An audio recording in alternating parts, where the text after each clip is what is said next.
Патшаның ұлы.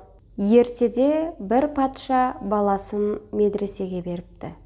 Баласы ұстазды тыңдамай еркелікке басыпты. Патшаның баласы болғандықтан ұстаз да балаға қатты сөйлеуге қаймығып, шарасыз халге түссе керек. Бірақ шәкірт аманат болғандықтан ұстаз шыдамы таусылып, патшаға барып жағдайды жеткізеді.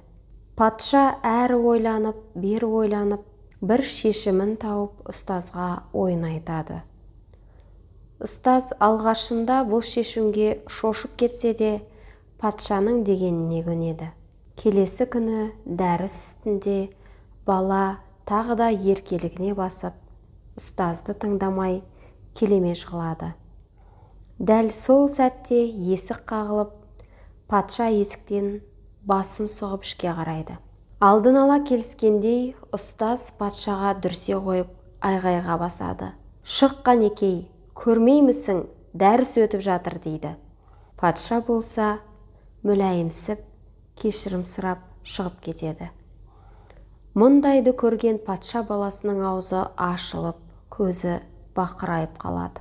Сол күннен бастап ұстаздың айтқанын екетпей, үлгілі шәкірт болады. Осылайша баласының тәрбиесін, ұстаздың абыройын өзінің патшалығынан да маңыздырақ жоғары санайтын патша дегеніне жетеді.